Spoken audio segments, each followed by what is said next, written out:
The CBS Radio Mystery Theater presents...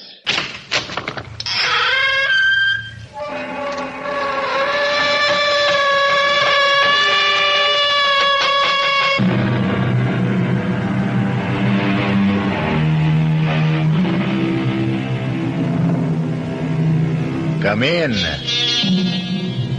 Welcome. I'm E.G. Marshall. Welcome to the world of terrifying imagination, to the fear you can hear. There is a green land called the Emerald Isle, where stardust dapples shining lakes that sparkle against blue mountains which fall away to winding bays. But there are darker sides to Ireland, currents that run deep, a wasting, bitter civil war in the north, and everywhere, lurking behind the shamrock and beneath the laughter, a dark world of legend, of banshees and warlocks, of voices on the wind against which the traveler should stop his ears, or the sound of the death bell. Well, if you won't read the tea leaves for Brian, she'll at least give a look at his palm. Oh, where's Denny? No, come on, cousin-in-law. I claim a visitor's privilege. What's the sense of a long trip to Erin to visit family if I don't get some special treatment? Which hand? Denny, Oh, she's only shy. You're right-handed, aren't you, Brian? Yes. The left hand is what God gave you. Here. How's it look? You were well rewarded. And the other hand? That's the one which shows what you make of the gifts God gave you. And? Holy Mary herself. Didn't I know it? It's a hand I can't read. 'Tis marked by the shadow of death.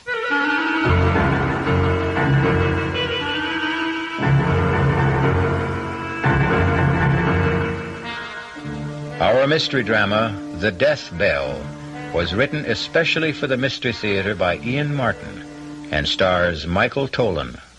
I'll be back shortly with Act One.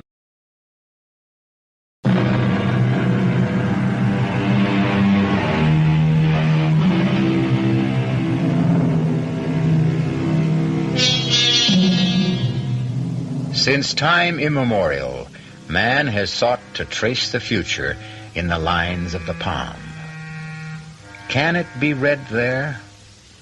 Can a future be read from the stars, or from tarot cards, or in a crystal ball?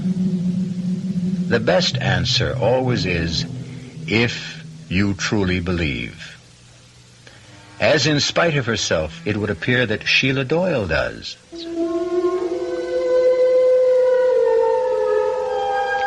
The moment I clapped eyes on Denny's cousin from the States, Brian Mackin, there was a bogle tugging at my skirts. And the one look in his hand ran the blood in me cold, for I never saw a shadow plainer.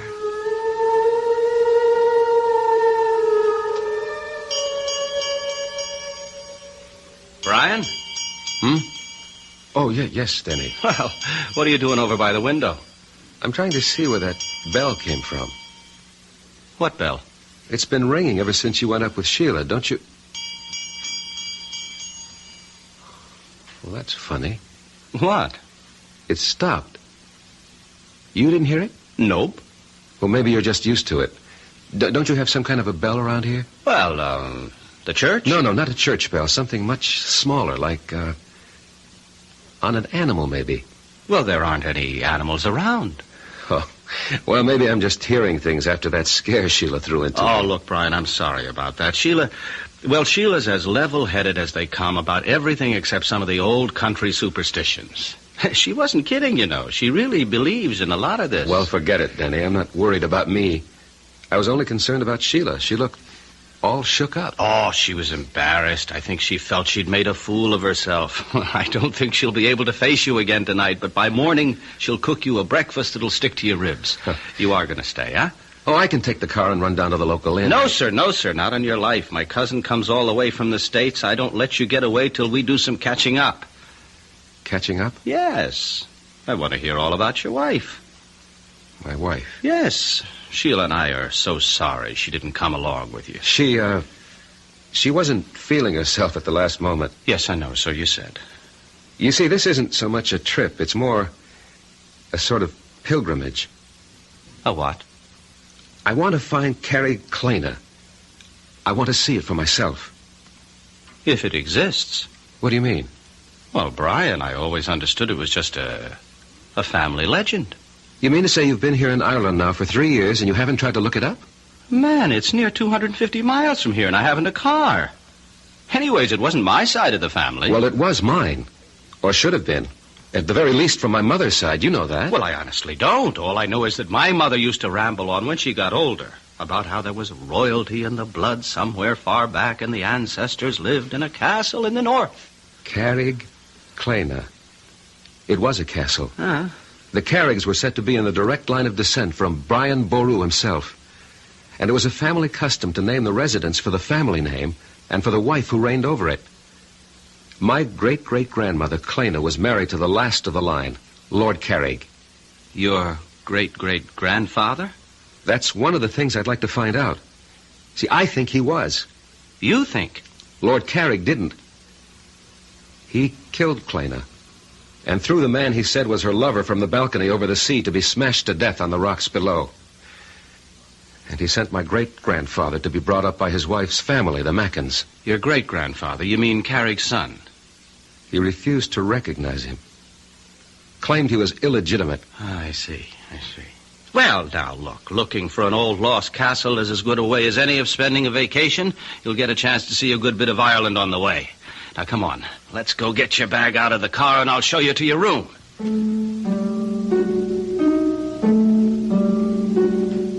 For the first time in our marriage, I found myself getting a little annoyed with Sheila as I walked Brian to the car. There was that vague kind of family connection between us. You write off as cousins, but mostly what we were was old friends and classmates. Now, with Sheila's superstitions jogging my imagination, I was uneasy with Brian. A feeling, thank the Lord, that a few minutes in the soft Irish night blew away. Oh, it's good to be alive on a night like this. It makes me think of... What, Brian? Commencement. The end of the term, anyway. or after the last ball game of the season. Tired, but loose, you remember? Well, for pitchers, maybe. Catchers with old football knees took longer to unwind. Well, so, how's the old rat race? Advertising? Oh, it still goes round and round. Hamsters on a cage wheel. How's the writing? Slow, but sure. And I make an honest buck cutting peat to keep myself in shape. You're a happy man. Oh, what more could I ask for? Wait till you see your namesake tomorrow. Little Brian. How soon will he be 2? About the time his little sister comes to join him, 6 months or so. Oh, hey, you're having another? Yes. Well, that's solid, man. It's solid. Well, you know I always like kids. Nothing like having your own, though. And how about you, senior citizen? What does that mean? Well, you have been married longer than Sheila and me. When are you and Gloria going to have yours? As a matter of fact, Gloria got pregnant 7 months ago. Oh, and you're trying to keep it secret. So that's why she didn't come along, huh? That's one of the reasons. But come on, I can't keep you away from your wife any longer. Here, just let me get my gear and we can hit the sack. Oh, there's no hurry. For my money, we could sit up all night and shoot the breeze. Well, that'd suit me if I didn't have a long journey ahead of me tomorrow. Oh, I see. You're still determined to go chasing rainbows.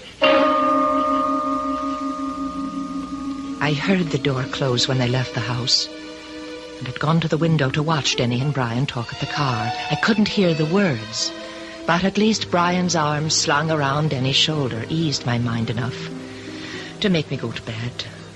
Still and all, even with the soothing sound of their voices rumbling below and their laughter, it was long before I fell into an uneasy sleep.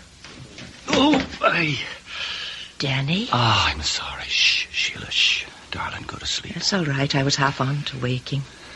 Turn the light on. No need. I'm all undressed. Just come into bed. And did you get Brian settled? Yes. He's snoring already. By the time I closed up and looked in on little Brian, he was dead to the world. Darling, what's wrong? Hmm? You shivered. Oh, 'twas maybe a hair limped over my grave. Hold me. Who needs to be asked? Sheila, you're wrong about Brian. What way? We've had a long talk, just like old times. I never felt closer to him. Well, I know you've missed him since you came away here.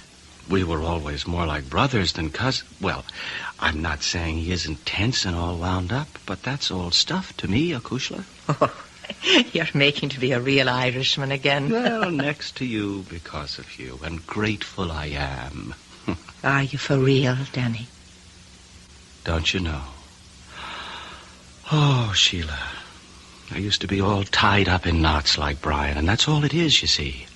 Well, I hope you're right. You haven't heard the best news yet. What? Well, you're not the only one that's carrying a heart beneath your own. Gloria's expecting. Brian's wife? When? Before you. That's why she didn't come along this trip. Well, that's good news, Denny. I want to be happy for your friend, your cousin, your brother, almost. Well, so you can be. You can be. Sheila. What did you think you saw in Brian's palm? Don't ask me. First of all, because I have no words to tell you, and second, I'm praying to sweet Mary to forgive me, for I'm hoping it was himself was only giving me a warning not to meddle in the Lord's business. The night is quiet outside, except for the tinkle of that far-off bell. There's a kind of peace. I had to stop here with Denny, touch normal life, if only for a moment. I will not think back, and tomorrow must wait till I find it. I know what it will bring to so many people. I wonder what it will bring to me, Brian Mackin. The last thing I hear is the bell, lulling me to sleep.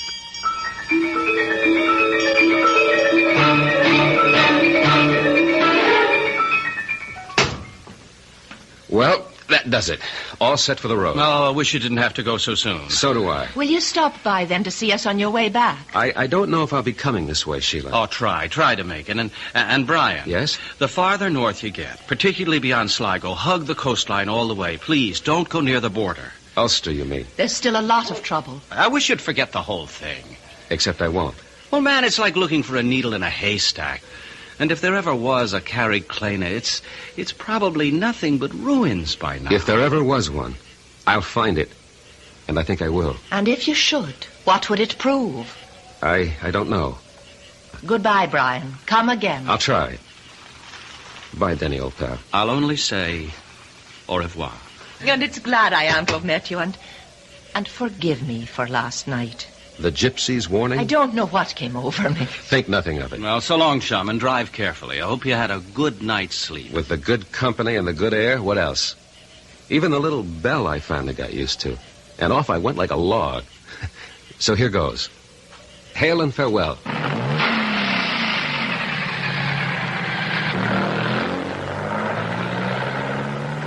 What was that about a bell, Denny? Search me, Mavourneen. When I came downstairs last night after I took you up to bed, Brian was by the window. He insisted he could hear a little bell ringing somewhere, but I couldn't hear it. What kind of a bell was that? Like it was on an animal, he said. Not like a cow, but more, say, like a goat. The Lord and all his saints be praised. No. What is it, Sheila? We should call him back. He should get out of Ireland. Oh, what are you getting all riled up about now, I honey? told you he was holding the shadow of death in his palm. Now I know I made no mistake. There's no bell in this town he could have heard like you said. Except one. What? The one that's only heard by him it sounds for, and I know it for sure. 'Twas the death bell.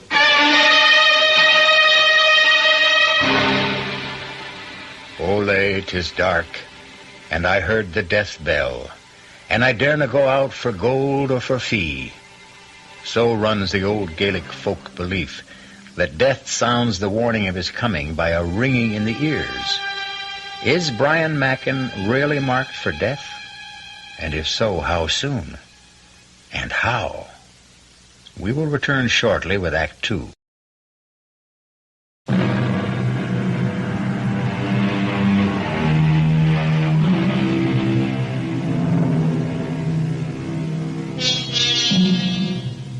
250 miles is a short day's drive as we reckon it in the good old US of A.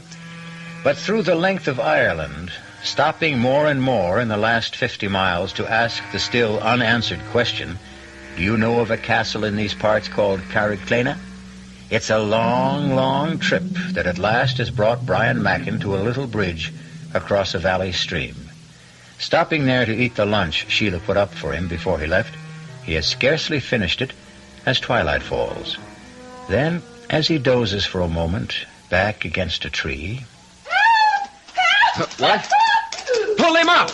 Pull him up! I can't control him! Hold on, don't get thrown! Oh, boy! Oh, easy! Hold up there, hold up! All right, easy, boy, easy.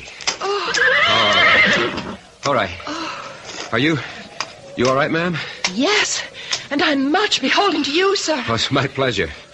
What happened? Well, something frightened my horse. I lost control. May I have the reins, sir? All right, now, stay, boy, stay. There, here you are. Oh, thank you, Mr. Brian Mackin. How do you do? I am the Lady Clena Carrick. What? I said I'm Lady Carrick. Of Carrickclena? Well, naturally. Then it does exist. I should hope so. I was just on my way home. Where is it? Just across the bridge and over the hill. Oh, now that I've regained my composure. On my soul, you do look familiar. I didn't catch your name. Brian Mackin. Oh, no. No! You must be mad to try to intercept me here. Run, Brian! Run for your life! Reach him! Get! Wait a minute, milady! If you value your life, stay away from me! I am frozen at her sudden flight. Then suddenly I find myself running after her, laboring for breath over the last burst to the crest of the hill. Oh, damn the light going. But where? Where? She couldn't have just disappeared into thin air. But she had. In the lowering darkness, I can see the long sweep of the countryside down to the rocks and sea cliffs. And there is no sign of horse or rider, or of any destination they might be bound for, nor any road for a horse to follow, much less my modern car. For the moment, I realize I must return to my car and seek some lodging for the night.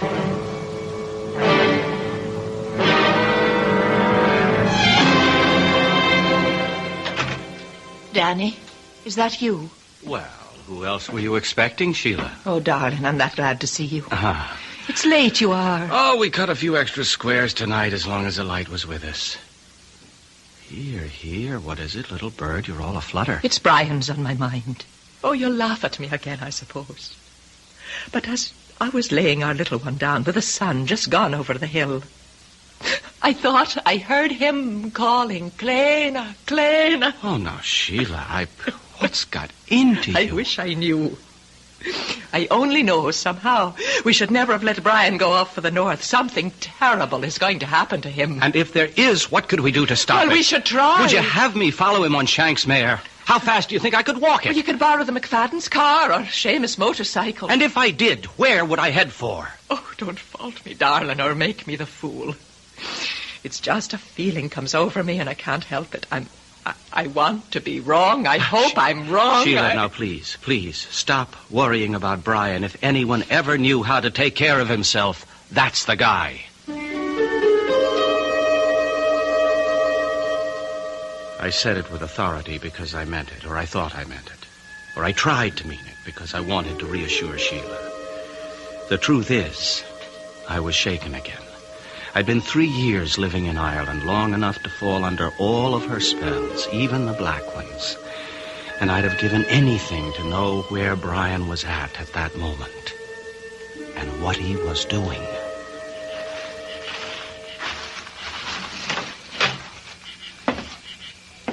Excuse me, gentlemen. Sorry, closing time is posted. I wasn't looking for a drink as much as I was for accommodations tonight.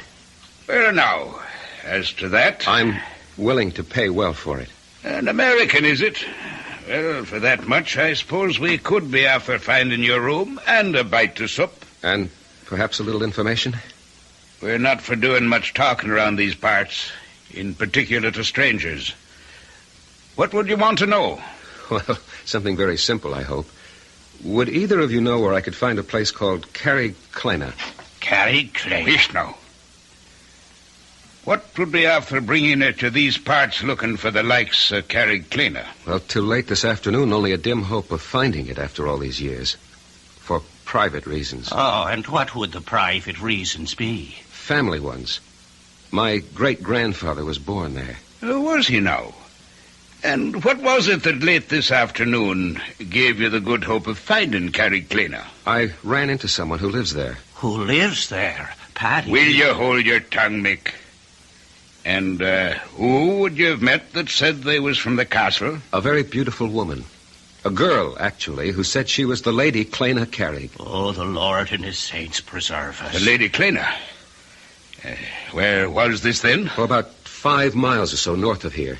There's a road goes winding down to a little bridge and then goes up a rise on the other side, but sort of peters out. Oh, that's the old Ballybrig across the Scallanore. Did you drive your car across that bridge? No, I stopped this side of it because the going was getting so rough. Sure, it's lucky you didn't drive on it. It might have carried away with you. That bridge has been condemned for anything but foot travel as long as I can remember. But why? Because it doesn't lead to anywhere anymore. It leads to Carrie Klena somehow. How would you know that? Because the lady was bound for there on her horse. Ah, was it a big bay mare with a mane as white as snow? Yes, that's the one. And the woman? How was she dressed? Why, she was in sort of a green velvet dress with a big hat, like an old-fashioned riding habit, you'd say. Oh, Mary bless us. And the good Lord save us all. Old-fashioned it is for sure. For the Lady Klena has been dead these 100 years and more. No, this was a young woman. She was only past her 21st year when she died. That was no real woman you saw this afternoon, stranger. That was her ghost. But I talked to her. Did you now, then? What you saw was never real. And you can take that as gospel. Well, perhaps. I hadn't eaten all day, and I did take a nap under a tree. And 'twas twilight, when all fancies begin. We'll let it go at that, anyway. But Carrie Klena, is that just fancy, too? Well, now, as to that... Must you always put your oar in, Mick? I'm talking to the gentleman here, Mr... Mackin. Brian Mackin. It is a good Irish name. I mentioned that my family came from Ireland. So you did. And at least you've had the sense God gave you to come back. I'm Paddy Flynn, and the little runt here is Mickey Mahan. The top of the evening to you. Is it back you are to stay, Mr. Mackin? That depends on what I find at Carrie Klena. It's little you'll find there. Deserted and empty, and blown by the winds for a century. It's not but a ruin. Not worth the effort to go by it. And sometimes at nightfall there's a woman's voice that'll call, "Come away, come away," and ill betide the man who listens. Well, just the same, I want to see Carrie Klena. Can you guide me there? Not by night. I wouldn't stir out by night for all the gold in a leprechaun's hoard. Maybe tomorrow. We'll see. It's time we were all to bed. Come, I'll show you your room, Mr. Mackin.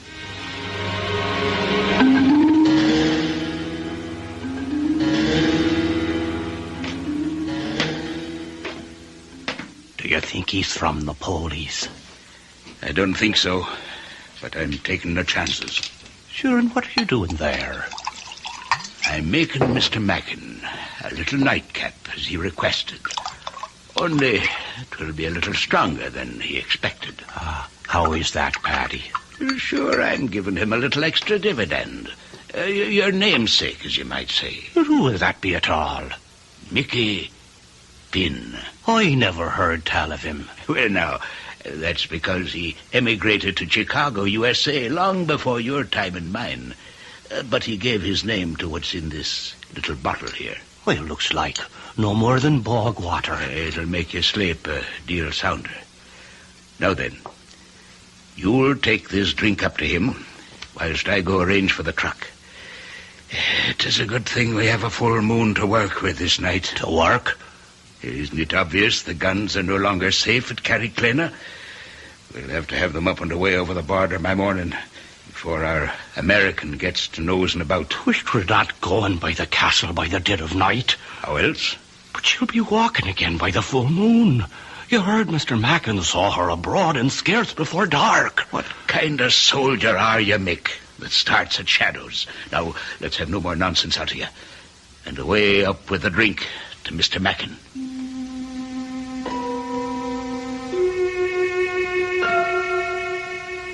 I look at my watch. It's just after midnight. The nightcap is untasted on the table beside my bed. I don't trust it. I don't trust a lot of things. But where to get rid of it? A vagrant memory drifts across my mind of jokes among old country people. A quick look under the bed, and there is the receptacle. It's a matter of a moment to empty the glass in it. And none too soon. I can hear stealthy footsteps approaching. Don't use the cuss, Mick, unless there's trouble. If there is, I'll put him to sleep myself. Mr. Mackin? Mr. Mackin? I think he's away. Follow me. He's dead to the world. We'll check that out. He's drunk it. Will it keep him quiet long enough? 8 to 10 hours. And even when he wakes, he'll not want to leave his bed. Now come away, man. We've much to do.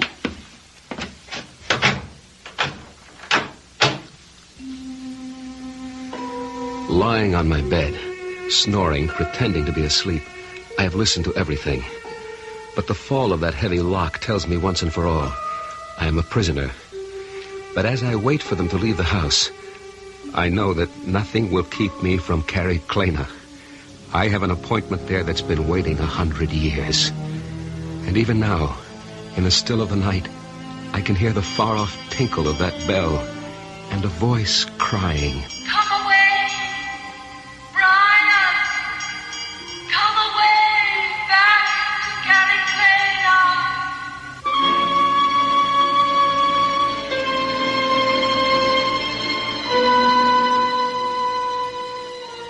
Two sounds tempt Brian Mackin to venture into a night made bright by moonlight, but shadowed by dangers, both physical and supernatural. What draws this man inexorably to an appointment with the past? Is the death that Sheila foresaw in his hand something that he seeks, or fails to realize approaches? I will return shortly with Act 3.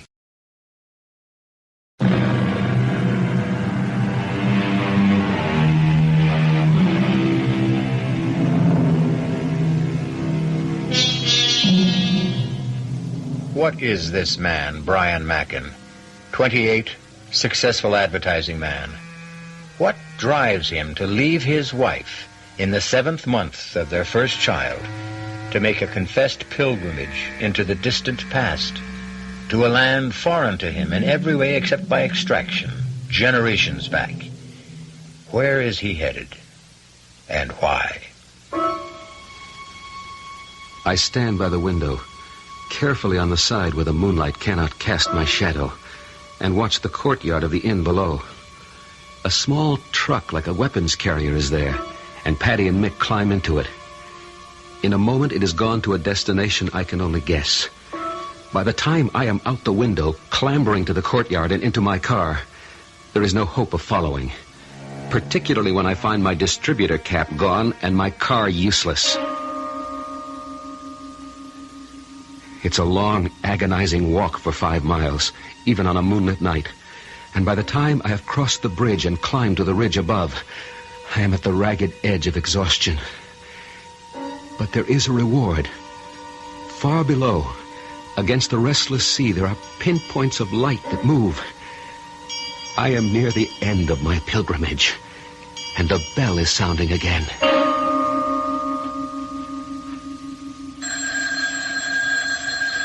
Danny.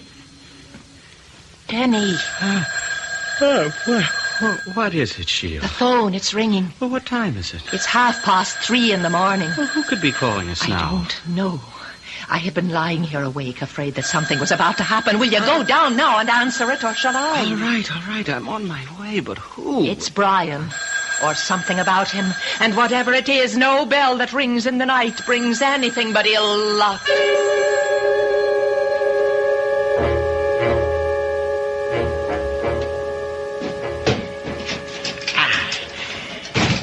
Is that the last of them? Not by a long shot. And damn the moon. It's off away behind the clouds again. I wish I was off away with it. What's the matter, Mick? Are you afraid a banshee'll howl you off to your grave? Well, there's little I like at all about this night.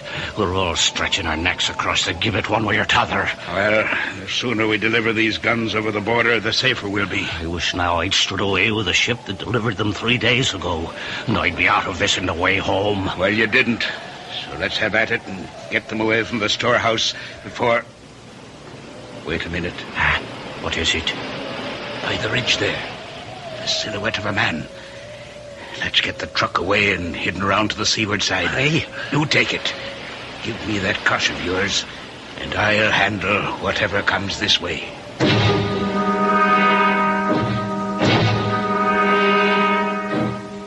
Yes, Sergeant, he was. Well, he left this morning, yesterday morning, about 9. All I know is he was headed somewhere north of Sligo, Galway Bay area. Yes, he was looking for a place named Carrig Clena. No, not at all. And please, he's a cousin of mine and a very good friend. You will keep us notified and let us know what's happening. Yes, I'd appreciate that. Thank you. What is it, Denny? Oh, what are you doing out of bed, Sheila? Who was on the phone? You said Sergeant. It was Liam Flaherty of the police. Sheila, there's all hell to pay. Tell me. There was a tracer from the States. They called the local here to get in touch with us. Why? The police in America. They're trying to get in touch with Brian. What has Brian done? That isn't the point. It's what's been done to him. What? Brace yourself, my darling. Somebody murdered his wife.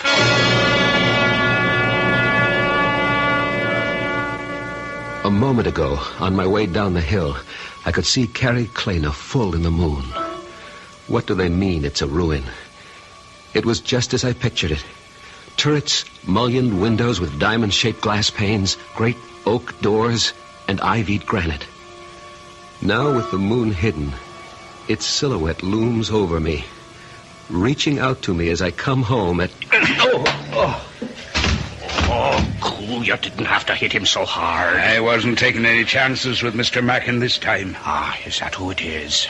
Say for yourself. How do you get over the drink and away and here? No time to worry about that now. You think he is police or maybe the British? Whatever he is, we'll decide that later. Let's get the guns off and away first. I'm standing in front of the great door of Carrig Clena, and I know that everything's going to come clear at long last. I reach out and pull the bell. Even the bell is familiar, although I cannot quite place where I've heard it before. And now, the door is opening. Good evening, Brian. We've been waiting for you. Good evening, Your Lordship. I'm sorry I'm late. No matter. We've but just finished dinner, and her ladyship is with, the child. Will you join me in a glass of mulled wine? At your pleasure. I've not seen you for some time, and... the devil. I forgot. I must catch my sea captain before he leaves, to send some packets. Will you forgive me? I should not be over 2 hours or so. May I hope you'll attend milady in my absence? I should be happy to, except... Would you not rather I transmit the packages for you on my way home? No. I must have certain words with the shipmaster that I alone can bring. Besides, I would not deprive Clena of some outside companionship.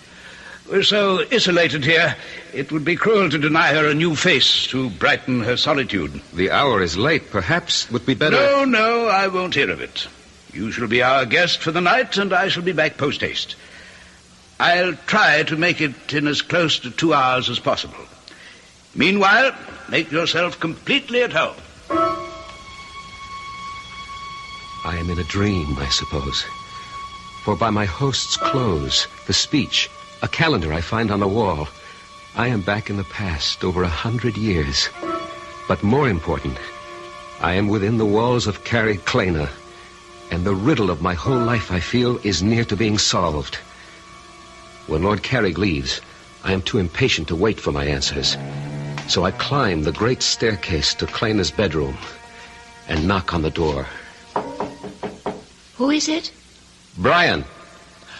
A moment. What are you doing here? I grew tired of waiting for you to come down. My husband, he's come. Lord Carrig has ridden to town. It will be 2 hours before he returns. May I come in? I shouldn't let you. It's too late. I thought you'd left for good 2 years ago. When I lost you to him, I meant to. But for a while I stayed hiding in the fen. Oh, I know you were seen. Do you know what you've done to me? And why do you come back now? I wanted to see the boy. By what right? Is he mine, Clena? I have to know. Is he mine? No.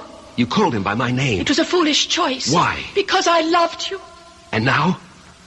Oh, Brian. The years have come and gone. Lord Carrig is my husband and the father of my child. And I have a whole new life I've learned to accept. I still want to know if the child is mine. Let me go. When you answer me. How could he be yours? He was born 10 months after I married Lord Carrig. Then why does everyone whisper he's mine? Because you didn't leave as you promised.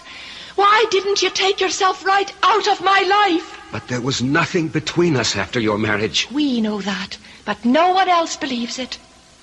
They still think the child is mine. Even Lord Carrig. I can't imagine why he could have welcomed you here tonight. I can't tell you how he... Wait a minute. What is it? Hush. Dear God, he's here. He'll kill me. Over my dead body. And here it is. The moment I've reached back through a century for. The one I want to change. It's today I want to bring back. And Gloria and my own child that I killed in one moment of anger and hate as Lord Carrig plans to do with me and Clena now. I have only one chance of bringing Gloria back. To change history. Or at least to set it right. He's coming up the outside balcony stairs. Through the French windows. Run, Brian, he'll kill me if he finds you here. I'll kill him first for doubting you. In heaven's name, no! Lord Carrig, hold. So once again you tried to steal my wife. Put up your dagger. I am unarmed. So much the better. You first, and then my wife. This time not so easily. I'm not the hunted, but the hunter. Look to yourself! He stands with his dagger half raised, frozen with inaction as I hurtle myself towards him, hands raised to shield and grapple and destroy him. But what I reach for is nothing but a shade. My outstretched hands grasp only air, and my hurtling body passing through his spectral waist crashes full tilt against the crumbling battlement, which gives way like powder. And of a sudden, just like the lover in the ancient legend, I am plummeting like today's skydiver towards the rocks below. And in this awful moment, I know that I was just as wrong about my wife Gloria as Lord Carrig was 100 years ago about Clena. Small comfort now to know that I am legitimate as the rocks below rush up towards me like an express train, and I am no more.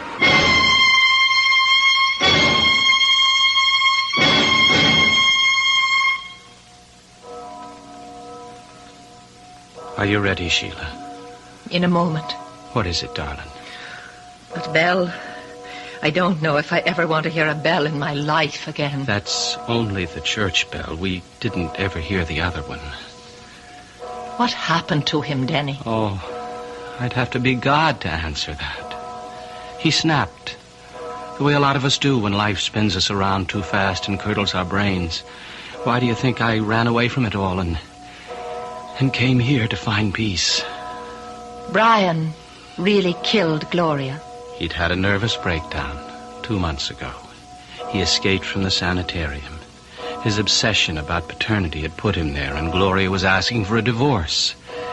He lost his head. She lost her life. But how did he think he could escape by coming here? I don't think he was looking for escape, but... Oh, I know it's such a writer's word, but... expiation. Are you saying, then, he was after taking his own life? We'll never know, Sheila. The police say there's some evidence that the IRA were using Carrickclana as a depot for smuggled arms from the sea. Maybe he stumbled on them. The local folk would tell you that anyone in that haunted castle after dark, especially when the moon was full, was risking God knows what. And someone I know very dearly sensed he was marked by fate for death. Oh, don't. I wouldn't wish that on anyone. Perhaps for Brian Mackin 'twas the only way. Let's us go give him a decent burial and wish him peace at last.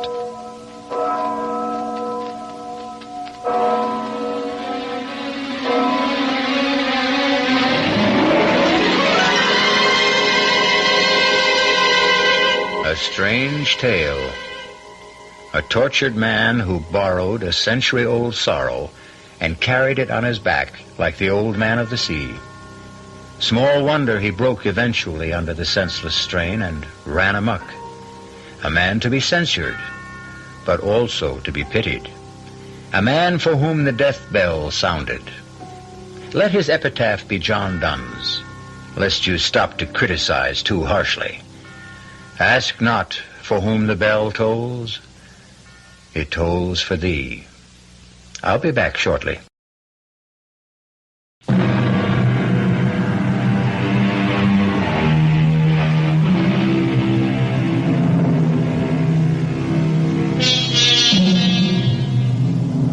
There does stand, facing across the Atlantic to America, what once was a proud castle named Carrickclana. True enough, shortly after Brian Mackin's death, it was discovered that the cellar had been used for extensive gun running and as a munition dump. And 2 months after Brian died there, a mysterious explosion tumbled the rest of the castle into the sea, including the bodies of 2 smugglers later identified as Paddy Flynn and Mick Mahan. Since in the police view they were prime suspects on Brian Mackin's death, that closed the file, which had been titled for convenience Carrickclana. Our cast included Michael Tolan, Marian Seldes, William Redfield, and Guy Sorel. The entire production was under the direction of Himan Brown. And now, a preview of our next tale. I'll come back later. No, not till tomorrow. All right, whatever you say. But I'll just look in on you later. No, Lucy. You mustn't go quickly. Oh, good Lord. At the window. It's nothing. Go, Minna. It's nothing. Nothing. It's that bat. That huge bat that followed my car. Oh, go, I beg of you. Lucy, the thing is trying to get in. Look, it's clawing at the window. Is that locked? Is that window locked? Yes, it's locked. But locks are useless against Count Dracula. Oh, good Lord. Mirrors do not reflect my image, Miss Harker. Nor do locks keep me out. You were that bat. As the wolves you hear are not wolves, but like myself, vampires. Vampires? The dead, who live by night. This is E.G. Marshall inviting you to return to our Mystery Theater for another adventure in the macabre. Until next time, pleasant dreams.